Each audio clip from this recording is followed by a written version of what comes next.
বন্ধুরা, যে শাঁখা সিঁদুরের কাছে আমার কাছে কোনো মূল্য নেই, সে শাঁখা সিঁদুর রেখে আমার লাভ কি? তোমরাই বলো না। একটা মেয়ে কখনো বাবার বাড়ি থেকে আসে না যে সংসারটা ভাঙার জন্য, কিন্তু সংসারটা ভেঙে যায় তার মিথ্যে সম্পর্কগুলো আস্তে আস্তে, মানে সত্যিকারের রূপান্তরিত একটা রূপ দেখা যায় মানুষগুলোর চেহারা, যে মানুষের ভিতরে একটা শয়তানের ভিতরে একটা, মানে উপরে ভালো মানসিকতা কিন্তু ভিতরে শয়তান, সে মুখগুলো সামনে যখন চলে আসে তখন স্পষ্টভাবে বোঝা যায় যে কে কেমন। আসলে এসব শাঁখা সিঁদুর আমার কাছে অনেক বোঝা মনে হচ্ছে। কার জন্য কার দিনের পর দিন মার খাচ্ছি, যে রেন্ডি মাছ মাগি বাজ করে বেড়ায় সেই স্বামীর জন্য আমি পড়ে, যে মাগি বাজ ডেন্ডিবাজি করে বেড়ায়, সন্তান বাচ্চার কারো বউ বাচ্চার কথা না ভেবে মাগিবাজি করে বেড়ায়, সেই স্বামীর জন্য আমি শাঁখা সিঁদুরে পড়ে থাকবো? কখনোই না।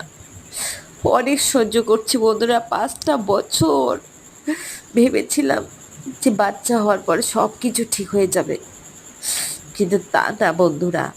আগেও কেস খেয়ে বসে আছে, বেবাজি রেন্ডিবাজি করে কেস খেয়ে বসে আছে, এখনো পর্যন্ত কেস চলছে। তারপরে আমাকে না জানে বিয়ে করে এই যে আমার সঙ্গে দিনের পর দিন মানসিক টর্চার, মানসিক অত্যাচার।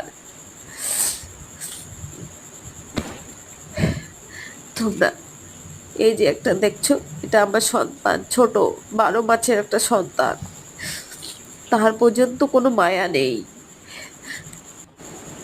দেশের সৈনিক, তাদেরকে রক্ষার জন্য ফৌজিদের মধ্যে লাইভ, এটাই দেশ রক্ষার জন্য তাদেরকে লাগিয়েছে, কিন্তু তার পরিবার রক্ষা করতে পারে না।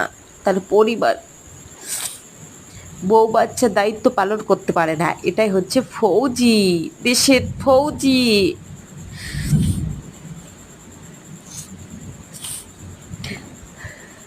রক্ষক হয়ে ভক্ষকের মতো চলে।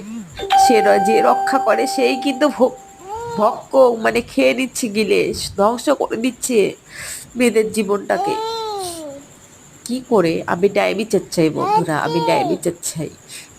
আমার সঙ্গে দিনের পর দিনের অনলাইন, আমি ন্যায় বিচার চাই। মানসিক টর্চার, আমি ন্যায় বিচার চাই বন্ধুরা।